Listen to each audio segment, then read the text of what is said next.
Заврши одбележувањето на хоризонталната сигнализација во градот. Целосно се опфатени пешачките премини, сообраќајните ленти, автобуските стојалишта.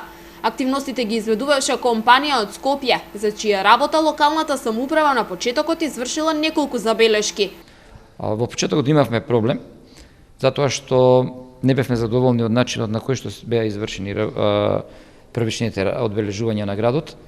Покренавме и постапка околу тоа, го викнавме собственикот на фирмата, дојде тука и согласно договорот подпишан од двете страни, од неговата страна, како најповолен понудувач на таа услуга и ние како корисници на услугата, изнајдовме решение на кој начин да се продолжи понатаму одбележувањето и сега може да видите дека во текот на овој период изминат месец дена се одбележуваат сите оние улици кои што ни се согласно документацијата, односно согласно тендерската постапка одбележени во градот. Фирмата изведувач на работите од Скопје има склучено договор за работа во рок од 1 година. Во тој период има обврска да ја одржува хоризонталната сигнализација во градот.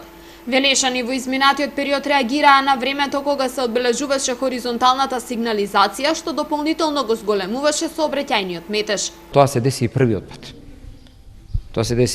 Значи они бележеа во фирмата изведувач во текот на, да кажеме, пазарните денови, кога имаме најголема фреквенција на движење на возила во градот, токму затоа мора, ако се сеќавате, баш пред 5000-та една недела, повторно да бележат. Значи направија дупли трошкови, на нивната, со тоа стои таков начин на нивно работење.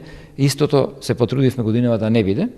Гледате и самите дека се одбележуваат, меѓутоа ние се пожалиевме и на динамиката на одбележување оваа година, бидејќи очигледно они мислеле дека како фирма дека само тоа им е одбележување што требало да го направат изминатата година. Според Чадиев, по завршувањето на асфалтирањето околу кружниот тек ќе се премине и на поставување хоризонтална сигнализација на оваа локација.